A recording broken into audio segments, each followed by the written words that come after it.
Olá, seja muito bem-vindo a mais um episódio do programa Salutar é Viver. Eu sou a doutora Mônica Okuhara. E você que tem acompanhado esse programa, já sabe que eu tenho uma visão integrativa do ser humano e assim considero que se estivermos em equilíbrio, a nossa saúde física, mental, espiritual e financeira, poderemos ter uma melhor qualidade de vida. Ao longo desses episódios do programa, eu tenho trazido aqui convidados que falam sobre assuntos relevantes de saúde e assim faço sempre um convite a você a refletirmos sobre a integralidade do ser humano. No episódio de hoje, nós vamos falar sobre um processo no qual todos nós já fomos coadjuvantes no começo de nossas vidas. Afinal, todos nós fomos um embrião, um feto, até chegarmos aqui nessa vida. Nós vamos falar hoje sobre maternidade, seus desafios, suas surpresas e suas alegrias. E como convidada, eu trago aqui a terapeuta Camila Rosa. A Camila, ela é consultora em aleitamento e também ela é especialista em psicomotricidade e infância. Olá, Camila, tudo bem com você? Tudo bem, Mônica. Boa tarde. Obrigada pelo convite. Seja muito bem-vinda aqui ao nosso programa. É muito interessante termos você aqui para falarmos desse período da vida que as nossas mães passaram e que muitas mães, nesse momento, estão passando, ou futuras mamães. Camila, você que trabalha, né, já há muito tempo com a maternidade, também com as crianças, né, na primeira infância, vamos começar falando sobre a maternidade em si, que, principalmente para as mulheres, né, que são, digamos, marinheiras de primeira viagem, muitas vezes são cheias de surpresas, muitas vezes elas ficam até um pouco assustadas e outras vezes muito alegres, enfim, uma montanha-russa de vai, sobe, desce. Vamos falar um pouquinho sobre isso? Legal, vamos sim. É interessante a gente pensar quando a mulher ela engravida, né? Eu costumo dizer que esse bebê ele nasce muito antes de nascer. Ele nasce já no imaginário dos pais, os pais já começam a pensar como é que vai ser essa vida, com a chegada do filho, e aí pensam-se no quartinho, nos temas, e é bem como você falou, né, existe essa montanha-russa, porque muito disso que a gente imagina, no imaginário, quando chega na realidade é um pouquinho diferente, às vezes bem diferente daquilo que se imaginava. Né? Existe uma construção muito romanceada do que é ser mãe, e pouco se fala dos desafios que acabam acontecendo, principalmente ali nos primeiros 3 meses de vida de um bebê, onde a família passa por uma adaptação muito grande. Né? Então, eu gosto muito desse termo, dessa montanha-russa, porque tem dias de alto e dias de baixo. E às vezes a gente está lá no alto e mal se dá conta que vai vir uma baixa. Eu costumo dizer que não dá para a gente ter muito controle e que poder trabalhar esse lugar de ausência de controle é realmente um convite que a maternidade nos faz, né? Porque se tem algo que não dá para ser muito previsível, é dar conta de um ser humano que acabou de chegar e que basicamente a gente costuma dizer, não, mas troca fralda, dá banho, né, dá o leite, então essa criança vai estar bem, é só isso, mais ou menos, né? Entre dar conta das demandas do bebê e dar conta de todo esse processo de adaptação, aqui no meio muita coisa pode acontecer, entre altos e baixos, né? Você falou que realmente, principalmente no começo, acho que da gestação, né, existem mais surpresas. E até nós, como dentistas, costumamos tratar, quando necessário, a gestante no período de 4 a 6 meses, porque normalmente já está no período mais estabilizado, né? Salvo, lógico, que em situações emergenciais, né, ou urgências. Mas a gente até recomenda que façam tratamentos antes de engravidarem, né? Para poder ter uma gravidez mais tranquila. Como é que é esse período do começo e do fim? E você acha assim, que seria mais interessante a gente estar pontuando para que as mamães, né, futuras mamães, elas possam estar preparadas, mas tranquilas com esses momentos que podem vir? Você diz durante a gestação? Durante esse pré-natal? Sim, sim, nesse primeiro trimestre e no último trimestre, que são geralmente os que têm mais surpresas, né? Bom, no começo é interessante que a mulher, ela vai se dar, na verdade, ela vai se dar conta que ela está grávida, e aí muita coisa vem, né, à tona, e esses cuidados que vão acontecer ao longo da gestação, eles são super importantes, cuidados desde com o corpo, com a mente, principalmente com a mente, porque a gente sabe que lá no trabalho de parto, eu já fui doula, já pude acompanhar partos, a gente sabe que muita coisa é evocada ali naquele momento aonde o parto se aproxima, alguns medos, ansiedades, às vezes histórias pessoais podem surgir. Então, trabalhar bem esse pré-natal é super importante, trabalhar nesse lugar, né, de um bom acompanhamento dentro das questões fisiológicas, físicas com o bebê, mas também o plano mental é super importante, porque é a partir essa montanha-russa que a gente comentou no pós-parto, se a gente já vem administrando desde a gestação, se entendendo, procurando se conhecer um pouco melhor, a chance da gente ser um pouquinho mais resiliente lá, quando a gente estiver no olho do furacão ali, com o choro de um bebê que a gente não sabe identificar se é fome, se é frio, se é calor, o que é isso, essa resiliência a gente já pode acessar de uma outra maneira, se a gente pode trabalhar um pouquinho melhor a gestação. Então, dentro do plano físico, a gente fala muito dessa questão de se cuidar, ter uma boa alimentação, poder, né, ter alguma atividade física, e dentro do plano mental, de repente fazer terapia, procurar se conhecer, alguma técnica de meditação, yoga, respiração, tudo isso acaba contribuindo bastante para que esse processo se dê de uma maneira um pouco mais amena, né, e com essa resiliência um pouco mais ampliada para esse período aí de pós-parto. Camila, a gente percebe que, geralmente, nesse período gestacional, existem muitas expectativas, né? Em relação a tudo, em relação a essa criança que está vindo, mas também a todos os passos, né, que vão ocorrer durante esse período gestacional.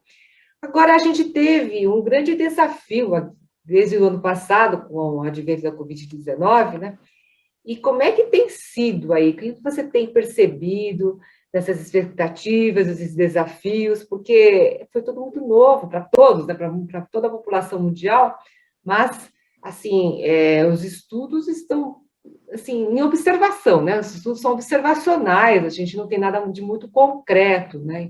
E como é que você tem percebido em relação tanto às gestantes como a esses recém-nascidos? O que você tem percebido aí nesse período? Olha, realmente foi um momento muito desafiador para todos nós, mas se há uma classe que de fato foi muito afetada pela pandemia, essa classe foi a classe das mães. Essas mulheres, principalmente hoje, esse ano, pelo menos, né, a gente já tem, assim, algum caminho, que é usar máscara, álcool em gel, mas vacinas, mas quem, por exemplo, esteve gestante o ano passado, no início da pandemia, ou que estava prestes a ter os seus bebês ali no meio de tudo aquilo onde a gente não tinha ainda nenhuma saída, a gente nem sabia se usa máscara, o que tem que fazer com tudo isso, foi muito desafiador. A falta de rede de apoio também foi algo que comprometeu bastante as vivências desse puerpério, porque muitas famílias se viram sozinhas, o medo, ele se tornou mais intenso, porque as pessoas tinham medo de receber pessoas em casa, mesmo que fossem familiares. Então, eram os atravessamentos da pandemia, e a gente tem estudos já que trazem isso, pegaram bastante, esses atravessamentos pegaram bastante essas mulheres, principalmente no período de pós-parto, né? A ausência de rede de apoio, a exaustão, trabalho em home office, tudo isso acabou contribuindo para que esse puerpério fosse para que os atravessamentos do puerpério fossem mais acentuados. E porque nunca antes a gente viveu isso, né? O estado de ameaça constante, né? Tanto o ano passado, esse ano reduziu um pouco, mas ainda assim, né? A gente continua numa série de incertezas, variantes, cepas e tudo mais. Então, para a saúde dessas mulheres, além do cansaço, da exaustão, de tudo que traz a chegada de um novo bebê, ainda ter que lidar com o vírus foi algo extremamente complicado. né, e tirou muito dessas expectativas de poder, né, porque você quer ter um bebê e é uma sensação de alegria, as pessoas vão te visitar, né, você quer mostrar, e aí a gente se deparou com uma outra realidade, que foi uma realidade das telas, né, a ausência de contato, nós aqui brasileiros que somos super táteis, somos super sociáveis, se colocar no lugar de distanciamento, tanto que no começo a gente falava muito assim, nossa, parece que o pós-parto ele está se dando duplamente, porque de um modo geral, quando você tem um bebê, você já fica um pouquinho mais restrito, né? Porque o recém-nascido ele ainda não foi imunizado, então, né, as pessoas que vão visitar já tem que tomar um certo cuidado. Com a pandemia, isso se intensificou um exponencial assim, 100. E aí o medo se tornou muito maior, né? Então, ter que lidar, principalmente com esse lugar da ausência das pessoas queridas, né? A maneira como a gente simboliza esse bebê dentro do imaginário dos familiares, tudo isso acabou ficando um pouco comprometido. E ter que estabelecer uma relação assim, né? Via tela, sem tanta aproximação, o que a gente vai ter disso para o desenvolvimento desses bebês é como você falou, né? Ainda é tudo muito novo, a gente não sabe quais os impactos disso. Ainda bem que o cérebro deles é bem plástico no sentido de adaptar, né, de adaptação, então eu espero que esses atravessamentos sejam os mínimos possíveis para as crianças, mas em se tratando das mães, elas foram muito afetadas, né? Desde a gestação, o medo de pegar Covid, o que vai ser se eu pegar, e agora que eu peguei, será que o meu bebê vai ficar comprometido? Será que eu vou ter alguma coisa? Né? Então, muito complicado. Ao mesmo tempo, né, ainda bem que a gente pode olhar para as coisas com algumas lentes, né? Tem algo muito bom, por exemplo, com as vacinas, que as mulheres que tomaram as vacinas podem transmitir os anticorpos da Covid através do leite materno. Então, esse foi um alento, fez com que algumas mulheres se sentissem um pouco mais seguras, que quisessem tomar a vacina, que é algo super importante, né, para poder passar esses anticorpos aí através do leite materno. Né? Então, houve, e ao mesmo tempo essa questão da adaptação mesmo, né, a nossa capacidade de se adaptar, de lidar com as adversidades, né, tem um professor meu que ele diz assim, tá difícil, mas isso não quer dizer que não esteja administrável, a gente pode tentar administrar, né. O que a gente percebe é que, realmente, além dos desafios naturais, né, de uma maternidade, houve esses desafios, né, pós-pandemia. E, como você mesmo disse, no primeiro momento, tudo muito desafiador para a humanidade toda, mas você acha que as pessoas, assim, agora elas estão um pouco mais tranquilas para pensar em realmente gerar um filho? O que você tem percebido no seu público? Lá, a gente teve até um estudo que foi feito, eu não me lembro qual órgão agora, que acabou fazendo esse estudo, mas que houve menos nascimentos. Embora eu, trabalhando na área, parecia que assim, nossa, mas é um boom de bebê, tá nascendo muito bebê, mas na verdade não, era uma impressão porque eu trabalho com isso. Mas nasceram menos bebês, as famílias elas resolveram segurar um pouco o desejo de ter um filho justamente por conta das incertezas que a pandemia trazia. Né? Agora que temos alguns caminhos, né, de prevenção e para lidar com isso, vacina e tal, eu vejo que essa flexibilização está acontecendo, de voltar a pensar em ter filhos, né? Eu ouço muitos casais que me procuram preventivamente, por exemplo, para falar de aleitamento, né? E que estão assim, não, agora a gente está tranquilo, a gente resolveu ter, porque no passado estava muito difícil. Então eu penso que nesse momento, embora a gente ainda tenha desafios, mas as coisas estão um pouco mais, isso, mais administráveis, as coisas ganharam um contorno diferente, né, em termos de, eu sei o que dá para fazer para eu poder ficar segura, não aglomerar, tomar vacina, né, então isso fez com que, pelo menos na minha observação, alguns casais se abrissem um pouco mais para essa possibilidade de gestar, né, de engravidarem. De o mundo ser mais populoso, voltar a ser populoso. Sim. Diante de tantas perdas, né? Precisamos ter renovação também. Exatamente. Camila, e as expectativas, você acha que mudaram em relação às próprias crianças, né, dos pais em relação aos bebês? Porque a humanidade começou a ter também até outras perspectivas, né, mais, assim, não tão longas em relação ao dia de amanhã, em relação a ter controle das situações. Nós tivemos que aprender a ser mais maleáveis. Como é que você tem percebido? Porque, às vezes, os pais, em alguns momentos da humanidade, a gente percebia que já havia mais ou menos um pré-determinismo, né, dos pais em relação às crianças que viriam. Como é que você tem percebido alguma coisa diferente em relação a tudo isso, por conta dessa lição que nós estamos tendo, né, desde o ano passado?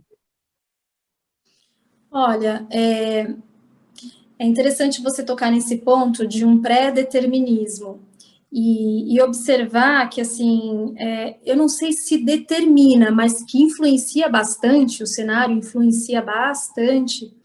Eu tenho percebido que sim, até mesmo a nossa capacidade de lidar com os riscos, com as ameaças, porque eu penso que, pelo menos vou falar dentro do meu universo, crianças que tinham que voltar para a escola, e os pais com aquele medo, será que volta, será que não volta? E se não voltar, o que está acontecendo com essa criança que está aqui dentro?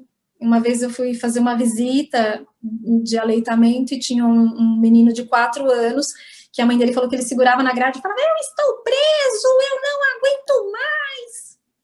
Né? Então, quem são essas crianças, como a gente estava falando lá atrás, que foram impactadas diretamente por essa questão da pandemia, e pensando nisso que você perguntou, desse determinismo, eu penso que para as crianças, assim, não sei se, dos males, o menor, eu vou colocar menor bem entre aspas, né, porque numa pandemia é tudo muito drástico, mas dentro dessas possibilidades do desenvolvimento, ainda é possível, né, pensar em muitas alternativas, em possibilidades de melhoras para essas crianças. Mas para os pais em si, eu penso que foi bem desafiador ter que tomar decisões. Puxa, mas meu filho está aqui preso, não está interagindo, principalmente numa criança de 3, 4 anos, que é puro corpo, que é pura sensação, e que quer pular, e que quer correr, e que quer...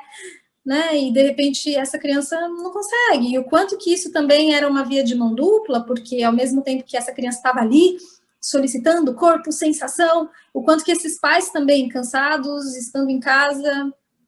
Então, para a humanidade de um modo geral, eu penso que ter que dosar essa questão das ameaças e dos lugares onde a gente se sente seguro, ter que lidar com tudo isso, eu penso que impactou bastante para que a gente pudesse, principalmente, pensar no quanto nós somos frágeis, né, e o que a gente faz com essa fragilidade, que nós não estamos no topo, né, de uma cadeia, onde talvez por muito tempo a gente ainda achasse que sim, né, você vê a natureza, ela está aí falando até de um outro lugar agora, né, para mostrar para a gente que esse antropocentrismo, que o homem está no centro das coisas, mais ou menos, mais ou menos, né, existem as mutações e talvez justamente por acharmos que estamos no centro, a natureza vem e diz, olha, tá bom, você pode estar no centro, mas eu ainda tenho como fazer um outro caminho aqui, já que você está no centro e quer estar nesse lugar, né, influenciando o meio, com vírus, com mudanças climáticas, e aí a gente tem que se deparar com um lugar, puxa, talvez o que a gente esteja fazendo aqui no centro não esteja tão legal, né, acho que a gente precisa rever algumas coisas, né, e os desafios, eles acabam sempre trazendo convites a reflexões, né? Com certeza. Na verdade, a gente só está sempre de nós mesmos, né? Porque é isso que a gente precisa se dar conta, né? Exatamente. Camila, fala sobre o aleitamento materno, que é algo tão natural e, ao mesmo tempo, a gente percebe que, né, com muita industrialização, com esse processo todo, isso deixou de ser uma constante, né, na maior parte das mulheres, das mães, e que não trouxe benefícios, né? Fala para nós sobre o aleitamento agora. A questão do aleitamento é uma causa que né, várias frentes, a Organização Mundial da Saúde, Ministério da Saúde eu como consultora em aleitamento, a gente luta bastante para a prevalência do aleitamento materno. Falar de amamentação não é apenas falar da nutrição de um bebê que mama no peito da sua mãe.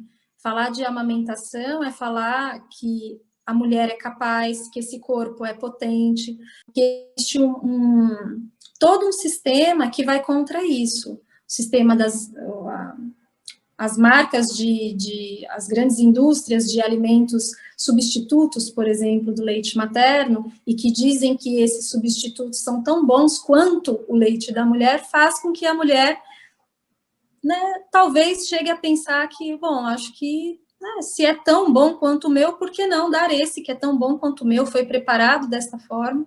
E é importante a gente lembrar que o melhor alimento para um bebê é o leite da sua mãe, sempre.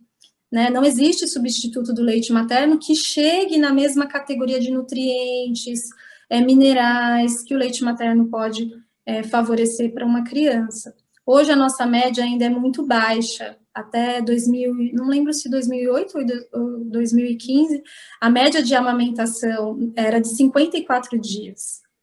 Então, é um número baixíssimo, se a gente pensar nos benefícios, as crianças que são amamentadas, elas têm menos chance de desenvolver obesidade, menos dermatites atópicas, são crianças que acabam tendo uma comunicação um pouco melhor, porque o vocabulário ele é aumentado por via de contato, né? São crianças que acabam desenvolvendo um apego um pouco mais seguro, porque sabem que existe uma disponibilidade, não é do alimento, mas da mãe afetiva ali. Então, é um cérebro que vai se desenvolver de uma maneira diferente também.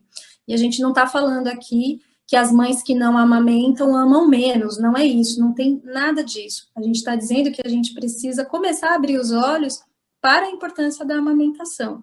É algo muito natural, como você falou, mas não é instintivo.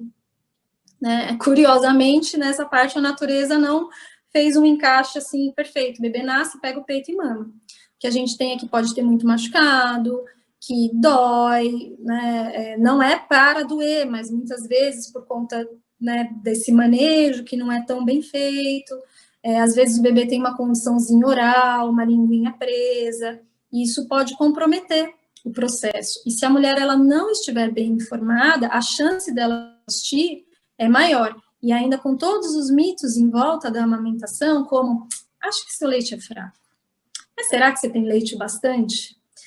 Mas, não tem problema nenhum, você dá uma chupeta, você dá uma mamadeira, e a gente sabe hoje, por evidência, que esses artifícios, eles podem, os bicos artificiais, eles podem prejudicar a amamentação, principalmente se eles forem oferecidos no primeiro mês, né? Porque é o primeiro mês ali onde a amamentação ela vai se consolidar. Se a gente faz algumas interferências, isso pode ser bem prejudicial. Então, lutar pela amamentação é lutar pela infância, é lutar pela mulher, e é lutar, sim, por uma nutrição muito mais favorável, e contra um sistema que está o tempo todo dizendo que as mulheres não são tão capazes assim. Além disso, né, nós, como dentistas, também percebemos que a criança que ela suga, né, no peito da mãe, ela tem um desenvolvimento da boca, da cavidade bucal diferente, o desenvolvimento respiratório é diferente. Então, existem muitos aspectos, né, além, lógico, de todo o estado nutricional dela, desenvolvimento físico, mas é muito importante esse desenvolvimento aqui, né, na região da orofaringe para a criança, né? E, então, assim, quando chega para nós, essa criança já passou por esse processo, né? Por isso que é importante ter essa informação anterior. Aí a gente começa a trabalhar com os problemas que surgiram, até por conta de um tipo de inadequado de chupeta, né? Algumas vezes, né? Ou até aquele furo muito grande, né? Como você sabe que às vezes fazem um furo muito grande na chupeta e a criança não faz o movimento, né, da sucção, mas ela só engole, então acaba criando um outro processo ali no desenvolvimento dela. Sim. É muito importante isso.